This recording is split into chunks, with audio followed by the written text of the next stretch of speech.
Hey everybody, is it going? Welcome back to another vlog episode of the Tasty Vinyl. Is that what it is? See, now you made me forget. Vinyl with Taste. Vinyl with Taste. That's right. That's Tasty right. Vinyl. Yes. And we're the last episode we were talking about books that had to do with music, and so we just wanted to kind of finish the books up. And then in this segment, we'll also go on to talk about first wave punk, some of our favorites from that era. Yeah, that'll be a two-parter, maybe. Oh yeah, definitely. Three-parter. Yeah, maybe. We could definitely do. Possibly.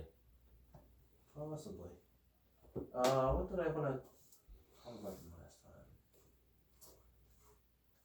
I really wanted to talk about this Burroughs book, Interzone. And I don't remember why exactly. But I know it's got the first thing he ever wrote before. It's like a compilation of stuff. Oh, I was gonna ask. So it's got the very first thing he ever wrote, and then there's some stuff before Naked Lunch was written. There was stuff he started with, it was supposed to go in it but never did. So, Naked Lunch was going to be called Interzone anyway. Even though there is a book called Interzone that he wrote, which didn't really have much to do with Naked Lunch. Or this compilation, which is kind of weird. Did you ever see the Naked Lunch movie shot by Cronenberg? Yeah, and it had RoboCop in it. It was great. It was alright. I wouldn't buy it. I liked it. But, I mean, I've It's seen it. been 2 decades. I'd love to see that again. I saw it on TV the last time I saw it. Yeah, I can dig Bill Burroughs, William Burroughs. What else you got in there? Son of a... Just wanted to show off my Genesis P-Ordered book. Oh, nice. The Lives and Art of Genesis Peorage.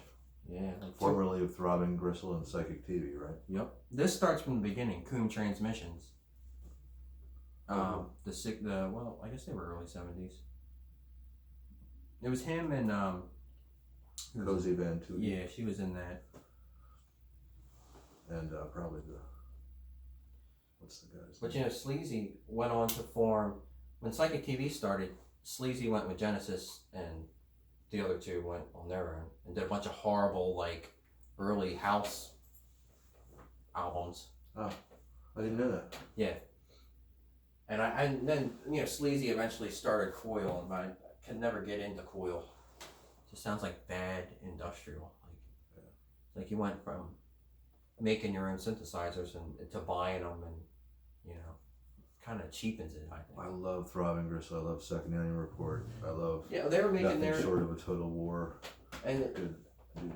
Coom Transmissions was more visual, but they made all their own instruments. Early Throbbing Gristle. I believe it. Then I wanted to show this off just because he's in here a lot. It's early Modern Primitives, early tattoo and piercing. Oh, cool research. I know that. Yeah, they did some punk books and shit. They did. They interviewed Lux Interior and Poison Ivy for one issue. I remember that. That was a big one. Yeah, they did a lot of cool shit. Oh, here we go.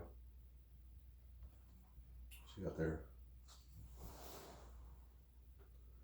Oh, that looks like a lot of piercings on her personal parts.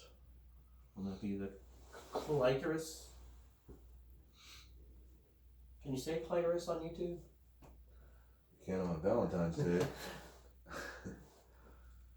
And I want to show the Japanese book off. The only book about 80s and 90s Japanese harsh noise.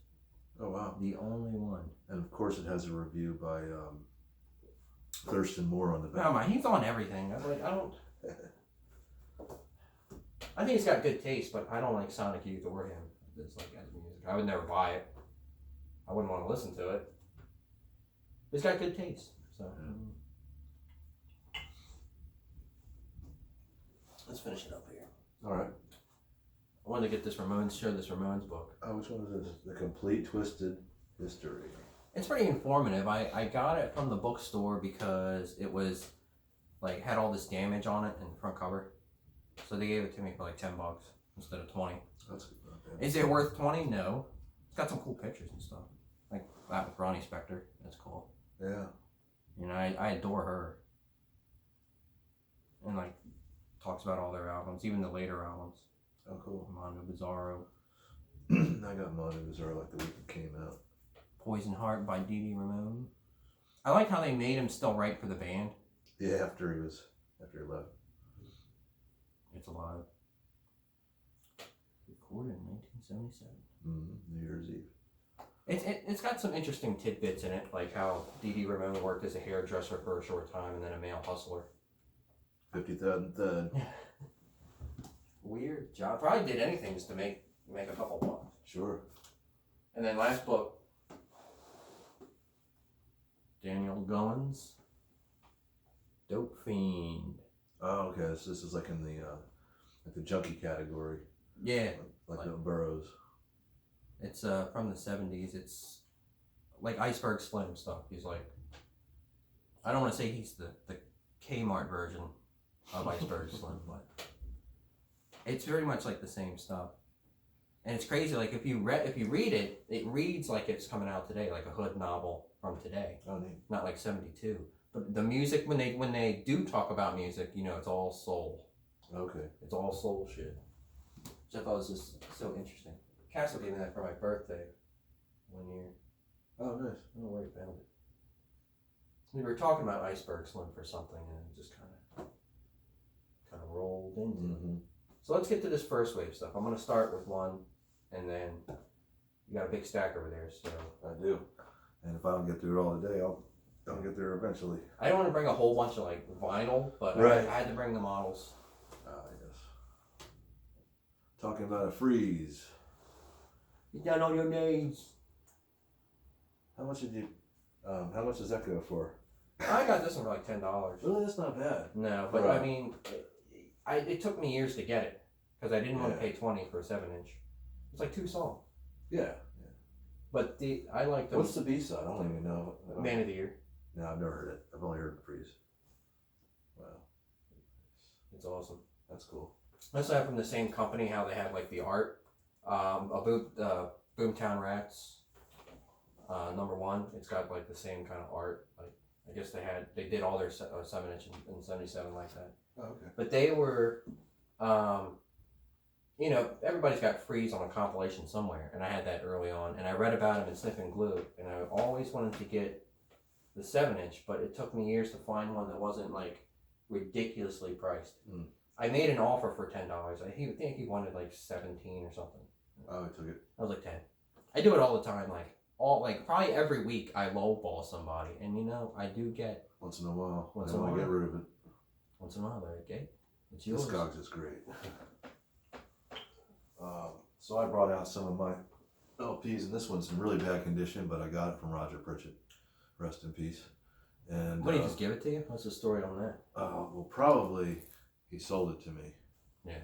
You know, like he was always selling his records in mass, and then sometimes I'd sell them back to him. And so he'd buy a bunch of records, sell them sometimes. But the first Buzzcocks LP is a good one with Fast Cars, No Reply, Tear Me Up, Fiction, Romance, all those goods. I Need, all that. I think the first EP is really good. Oh yeah. Well, there we go. See, I'm gonna have to like remember what not to talk about. Yeah, the first Damned, of course, is Damn, Damn, Damn, and it's a banger. You know, my son, he learned how to play guitar along with Neat, Neat, Neat, and, New Rose. Play Stab Your Back. Stab your back. Stab your back. And See Her Tonight. I think you can play that one too. They also have an equally great second record, I think. Yeah, a lot of people didn't like Music for Pleasure, but I only thought it had that one like kind of filler song. You know, the one with the long fucking sax outro.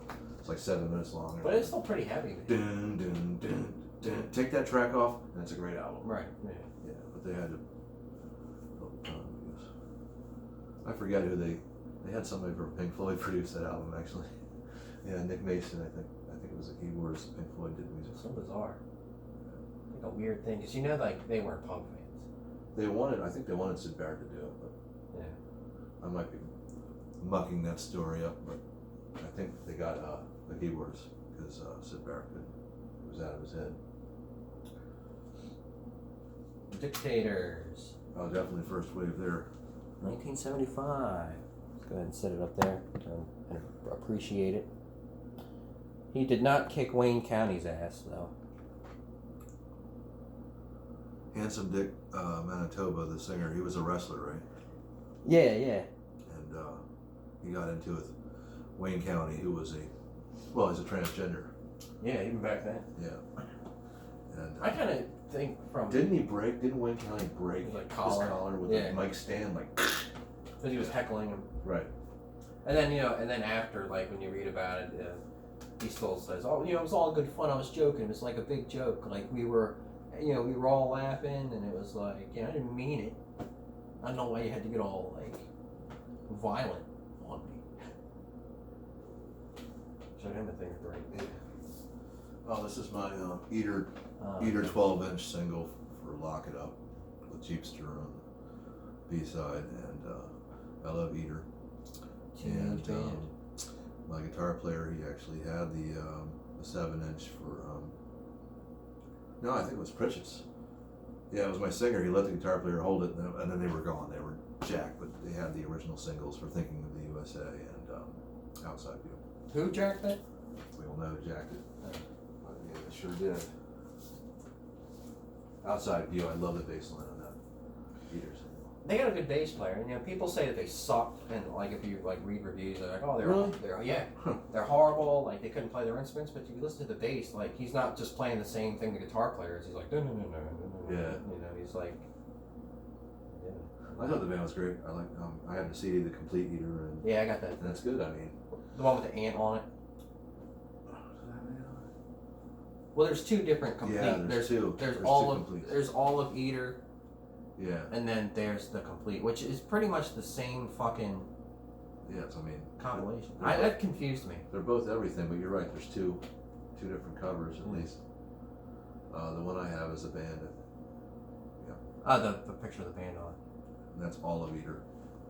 Yeah, that's everything you need. And then Complete Eater, I think, is the end on it. Why don't you get raped?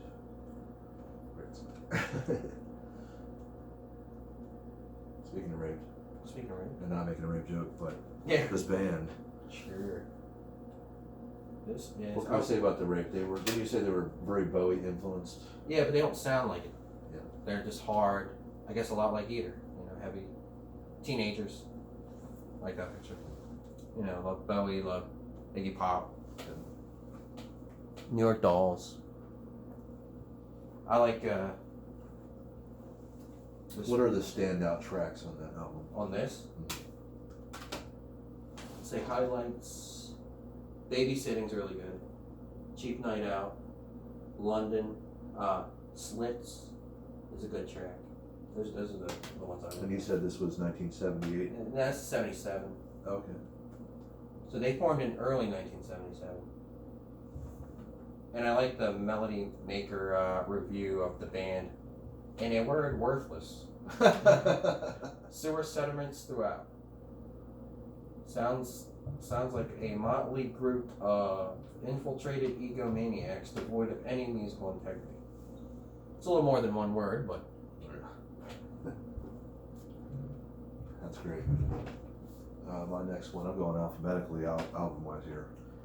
Eddie and the Hot Rods. Oh, nice. Singer Barry Masters. He just died in the last couple of months. And Teenage Depression is a great album. First side is studio, and the second side is live, and they're both good. Yeah, I might as well just bust out 2 for 1. First Gen X. See, I feel like I'm gonna have to watch this video so I can not bring the same albums out. Did you bring this album too? No, but it was on my list. Okay. But hey, it's gonna happen a lot. We can both talk about. I mean, Gen X was great. Obviously, Billy Idol's star. He became a star out of that band, and yeah, I was talking to somebody about how his breakout success.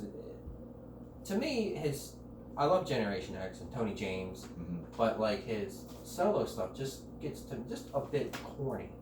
I mean, you gotta admit. Yeah. But I mean, he was They were a great band. They were.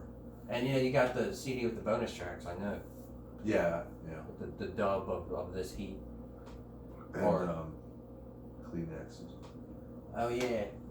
The songs from the Roxy movie. It was just called Punk or whatever. You have that? Yep. You have Jubilee. No, but I mean, you can watch that on YouTube. That's true. Derek Jarman.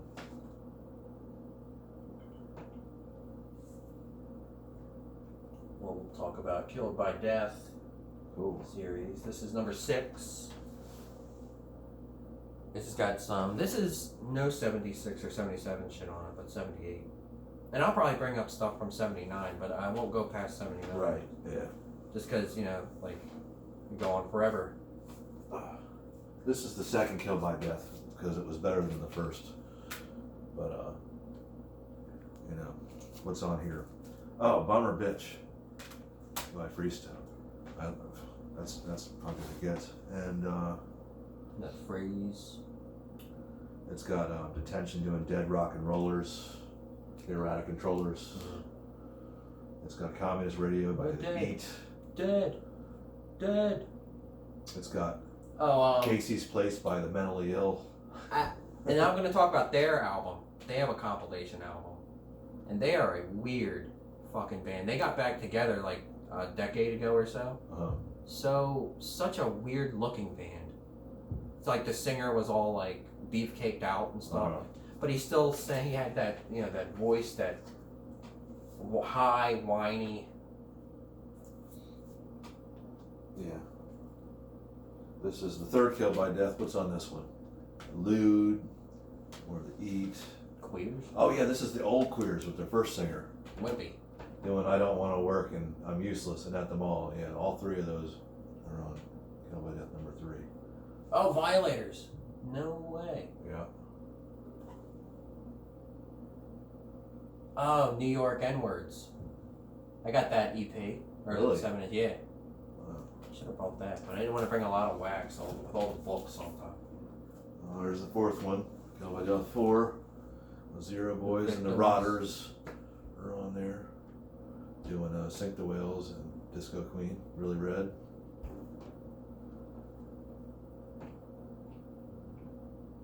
Mad Virgins. Yeah, that sounds interesting. What Subhumans is that? No Productivity. Let me see. Subhumans from Canada. Okay, the Canadian. Not the English band that's much more popular and that is playing in Philly at the First Unitarian on April 4th. Oh look, I got number 8.5 too. See, so like it just continues. Oh yeah, this keeps going. Public Disturbance doing S&M. Vast Majority doing I Want to Be a Number. Punk Rock Star by John Vomit and the Leather Scabs. I mean, that's fucking great. The Matchheads doing Fuck You Fat Bitch. Oops. Oh, F you, that's from. Fat B. Why do I know that? Iraq, Iran. Is that Yeah. Toxin? Mm-hmm. Yeah. They got a from Rave Records. They put out a lot of like full lengths of some of these groups, and they're on there. Nice. I don't really understand like what their thing is with the Rebel Flag thing though. I don't really know a lot about the band. Yeah, it's in the shape of a swastika. It's a Yeah. rebel flag. Toxin 3.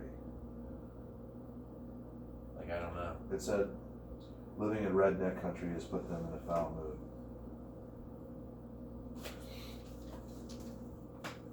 All right. We'll talk about Snip and Glue creator Mark Perry. Mark Perry from Alternative TV. And this is another one. It took me years to freaking get for some reason. And then when I bought it, it had like a freaking sticker, like somebody peeled a sticker off of it. Is that a comp?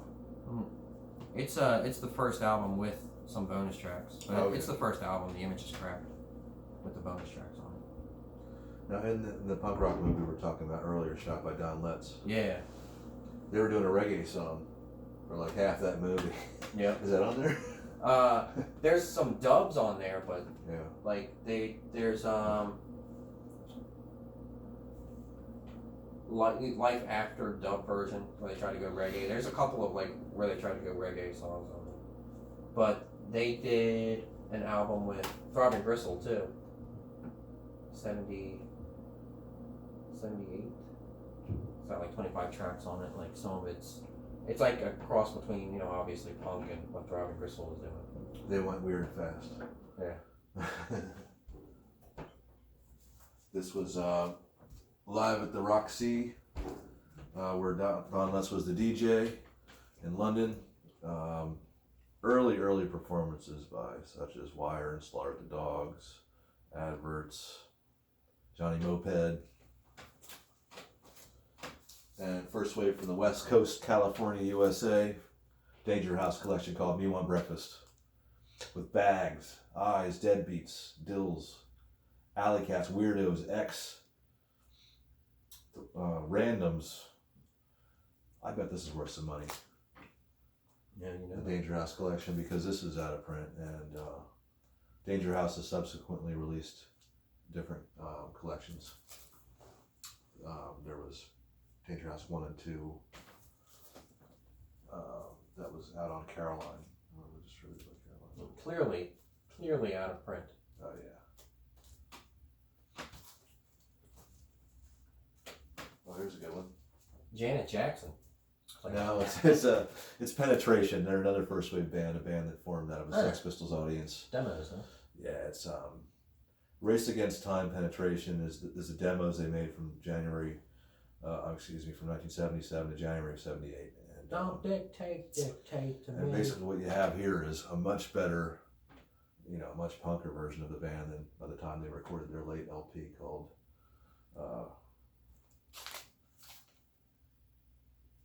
Oh hell, I'm having a brain fart on that one. Penetration's album. I got the damn CD. Do you have the first one? I don't have the I do. When did that come out? 79? Yeah, it wasn't until 79. Moving Targets. Oh. That's what it was, Moving Targets.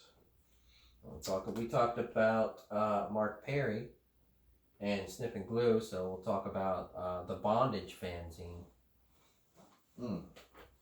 Nice. And the creator of that in this band, it'll focus. The Nips, or the Nipple Erectors. Oh, with Shane McGowan, huh? Yeah, he did Bondage, that fanzine. It's just like a more crude, less informative version of Snip and Glue. Snip and Glue was like packed full of information. This teenage ass, I don't know, was 16 or 17. It was just kind of like talked about bands that he saw, which is, all UK punk bands, really. This is a really good one, really heavy. Way before the Irish folk stuff that he ended up doing. Just kind of weird. Yeah, I mean, Like that. that is cool. He went from wearing the Union Jack to the tricolor Yeah. flag of Ireland. And you think Johnny Rotten had some bad teeth. Oh yeah, his teeth were bad when he was a teen. They were always bad. They were never good. Never. This is Prefix, and it's the Peel Sessions because it's I think all they ever did. That is good. And I got that. we got Faults. I don't have the record though. And they do their the tribute to the one punk club in the town they lived in. The pub was called Barbarella's. Didn't they have a compilation out? Do they? They might have some stuff out, but it's like the Slits. Yeah. The Prefix, It's gonna the be punk stuff, the best stuff, the was heavy, Peel the Sessions. heavier stuff. Because it was certainly the case with the Slits, because by the time they got around to recording their first album, they were a reggae band. It's the same with Susie, the Banshees too. They recorded real late too. Scream is I love Scream. I know, I do too, but it's got a little new wavy because it came out so late. Yeah, I wouldn't call it first wave because it took them so, and it wasn't their fault. They wanted to get signed the whole time, but they just weren't. So did Adam and the Ants. They wanted to get signed late. They were signed too late. Yeah. With early Adam and the Ants, I don't know if they have appeal sessions, but they should. They do. That's great. They're heavy. The early, the Adam and Ants Peel Sessions. And the first album was good too. That's good shit. Which is 78. Do It. What was first, that or Dirk Wears White Socks? we're talking about the same album. Okay. Yeah. Does this count as first wave? Yeah, I love Sham 69. All right. So Sham 69, Tell Us the Truth. Tell Their first us the LP. truth. And Don't let us down. it's one of those albums that has the live side on side A and the studio side on side B. And it was their first album, and it was a good Sham. And basically, I heard he fired half the band. Like, if they're still around, I wouldn't be interested in buying the new album. Yeah. But I think they're a perfectly great band. It's like Johnny Moped. They got back together 7 or 8 years ago or something like that, and they have 2 albums, newer albums, and they're great. I'd love to see Johnny Moped. I wouldn't say the same for Sham 69 because they kind of went. Yeah. Well, Jimmy Percy, their singer, he can't get a travel visa. He can't come to the U.S., so they have to have like a stand-in singer, a guy who can get a passport, to sub for him whenever they tour in the U.S. Like, why even bother at that point? Yeah. I mean, what are you trying to sell? Speaking of which. Yeah. See, that's one I was definitely going to talk about. Oh, really? So we can both talk about this one. This is a very classic cover of Slaughter and the Dogs, Do It Dog Style. Pub rock band. Yeah, and this is their first LP. And actually, it's a repress because it has all these bonus tracks on it that weren't on the album. Yeah, it doesn't list them here, but they're actually in the record itself. This guy's singing. And I was fortunate to see this band play in Philly when they came through, so I was happy about that. Where Have All the Boot Boys Gone? Boston Babies, I'm Mad, Quick Joey Small, You're a Bore. Dolls cover, the Mystery Girls. But anyway, it's a really good one, and if you like Sham 69, you like Slaughter and the Dogs. They're like the link between, say, the Clash and Sham, probably. Even if you like, and then they have a comp with like Cranked Up Really High on it. I think it's called Cranked Up Really High. You've seen it? It's like a red, and they're coming up out of the sewer. That's on there too. That's what it was. That's on there. Cranked As a bonus track. As a bonus track? Mm-hmm. It's not. He said it's not listed on the thing, but swear to gosh. That's strange. Let's see. I have the CD of that, and I don't think that song's even on there.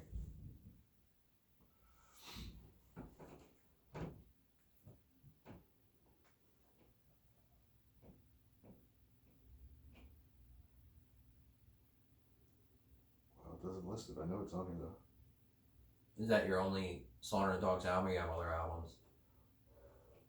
No, I only have this one, even though I know they have. So it's on there. Yeah. Huh. That's weird. Yeah, if you put this on track 1, cut 1 is the first song right off the bat is Cranked It Really High. Oh, that's wild. Yeah. Weird, wild stuff. I'm going to talk about the Germs. Live with the Whiskey, 1977. This is my favorite Germs album. Like it better than their first actual album. This is live. I think it's great. They can't, like, I mean, when we said that when I was talking about people reviewing Eater and they said they couldn't play and shit, I'm like, well, what would they think of fucking the Germs? Oh my gosh. If they thought that Eater had no talent and couldn't play, like, what would they think of this? I mean, Eater sounds like Genesis compared to the Germs' first gig. I mean, and this is great because this shows, like, it's interesting to me. It's not boring. No. Not at all. And it shows anybody can do it. Anybody can do this. Yeah, it absolutely You don't have to be on beat. Don't have to be on time. Or the most talented one at this era was probably Pat Smear. Yeah, and he was a mess. But then again, they had that second drummer that couldn't play, and her name was Donna Rio. Yeah, she's on this one, right? Because it's not Bowles. He came like a bit later. No, not Bowles. This is just the slits I was talking about earlier. The Peel Sessions version is the punk slits, and I got the CD of that with the bonus track. They did 2 Peel Sessions, which are all available on 1 CD or 1 cassette or 2 albums. But if you want to hear what the slits sounded like when they were punk, you have to listen to the Peel Sessions. Yeah. And the last one I wanted to do, because it's almost a half an hour in. And if you want more, it has to be live. Yeah. And there's plenty 77, 78 live CDs that you can get that sound amazing. You know, even when they did a live with the after they made cut, they still sounded punk as fuck because they weren't in the studio. They're still like a mess and shit. And then, no shit. Yeah, and then they got better, and then they turned into complete reggae. Yeah. Or whatever you want to call it. Right. I don't know. Yeah. I know what you mean. Well, this was this. I wanted to talk briefly because we're wrapping it up with the. There was a. Well, you know how you would go to the mall and there'd be all these punk compilations like 99 cents, and they'd be total crap. They'd be saying, "Oh, this is the best punk comp you can buy," and it'd be like, you know, maybe three. We were saying 3 or 4 good tracks, maybe, and like the and rest. Then some like 80s, like some first wave bands, but like 80s or 90s. I got one of those. Speaking of which, with a Vibrators track on it, and like when I listened to it, I was like, I looked inside. It was from Automatic Lover from 1990. Oh gosh. Remake. Yeah, Like shit like that. I think I know that vibrators thing you're talking about. Yeah. And you wouldn't know it until you buy it, and then you're. Cause it just says Vibrators Automatic Lover. Oh, okay. Yeah.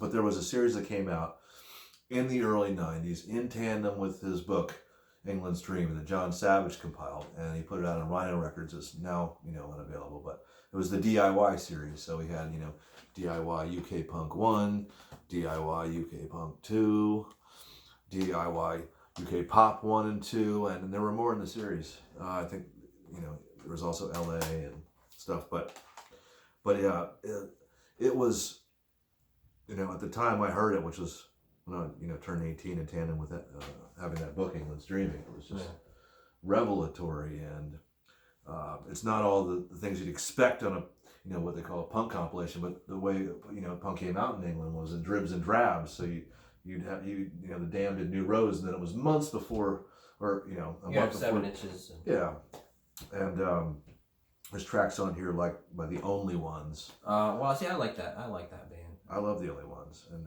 Boomtown Rats are on here, along with the bands that you would expect, like, you know, the hardcore punks like X-Ray Specs and Damned and Sex Pistols and Clash and all that. So actually, I think Clash is the one band that's missing from the series because CBS wouldn't lease it out. But besides the Clash, you get a really comprehensive look at the early British punk scene as it was happening chronologically. And but that wraps it up for me. Well, I wanted to say that next week we're going to be talking about Midwest emo. I'm just kidding. I don't even know what Midwest emo is. Do you? Yes, it's emo from the Midwest. Oh, okay. Primarily. Yeah. I couldn't name you one Midwest emo band. It's okay if you could though. Maybe Judge Nothing, but they were early 90s.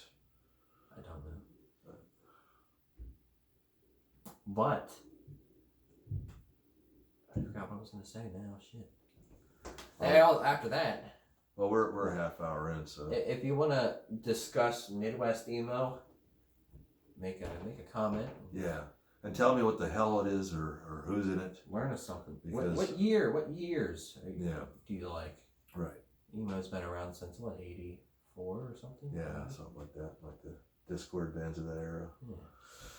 Very different sound, I imagine, to the emo that came out in the 90s, right? Yeah. And today. Yeah. Yeah. I'm just joking about the Midwest emo thing. I really don't know anything about it. And someone brought it up today. They said it was their favorite kind of music. Interesting. And I just feel like, you know, you gotta admit I just have no idea. You gotta admit that you're probably like, that's interesting because I never fucking heard that before.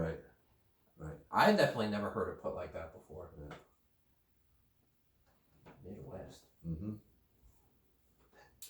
Make like a half-hour video, like just talking about like what could it be? Yeah. Is it an animal? No, that's an emu. I those things are nasty. Are they? Yeah. My neighbor had one when I was back in the day. Oh wow, I believe They it. could kick you in the ass. Oh shit. Yeah. And peck. They're huge. Not friendly. At least not. But then I never really came across a friendly pig either. You know, I'm from the country. These things will tear you up. Yeah, pretty hostile. Yeah. All right. All right, until next time, where we continue with our discussion on first wave punk and some of the stuff we love about it. Zip zam, bowie, and swoosh. Yep.